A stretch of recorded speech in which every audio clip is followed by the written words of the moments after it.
Bonjour à tous, aujourd'hui nous allons parler du pH ainsi que de quelques notions qui s'y rapportent et qui seront utiles lors de prochaines vidéos. Mais commençons déjà par définir ce qu'est le pH.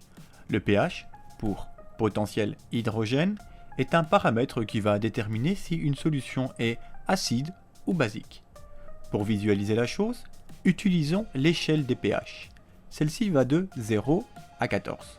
Une solution est dite neutre lorsque son pH est à 7.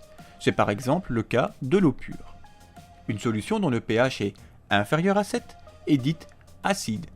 C'est le cas par exemple du café noir avec un pH à 5 ou encore du jus de citron qui a un pH aux alentours de 2.3.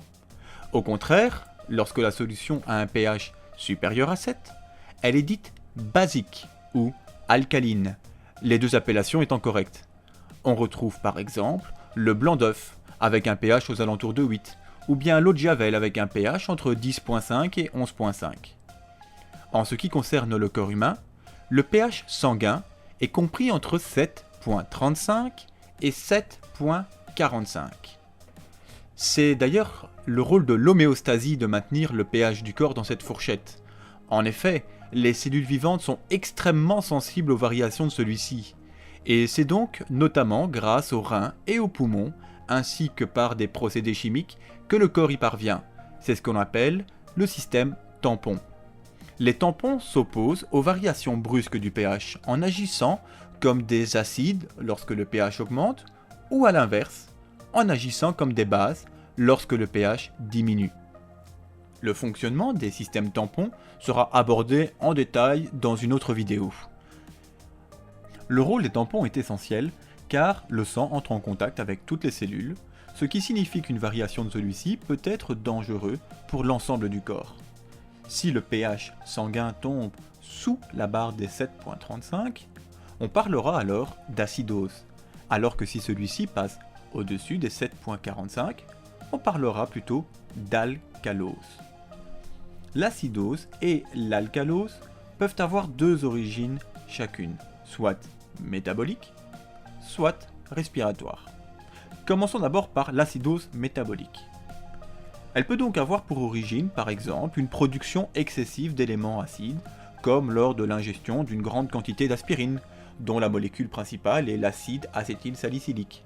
On peut avoir aussi une élimination insuffisante d'éléments acides, comme par exemple au niveau des urines, lors d'une insuffisance rénale qui est une diminution du fonctionnement des reins. Enfin, on peut être confronté à une perte excessive d'éléments alcalins cette fois, comme par exemple lors de gros épisodes de diarrhée.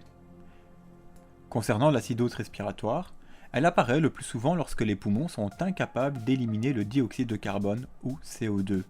C'est par exemple le cas lors de certaines maladies touchant le système respiratoire. On en arrive maintenant à l'alcalose. De nouveau, deux origines possibles. On peut avoir une origine métabolique, lors par exemple de la perte d'éléments acides contenus dans l'estomac, lorsque l'on vomit par exemple, ou respiratoire, lors d'une crise d'hyperventilation, ou, à l'inverse de l'acidose respiratoire, on va avoir tendance ici à éliminer trop de CO2. Nous retiendrons donc que le pH est une mesure qui permet de déterminer si un milieu est acide, basique ou neutre, et que le corps humain dispose de plusieurs mécanismes de régulation appelés système tampon, faisant intervenir notamment les reins et les poumons.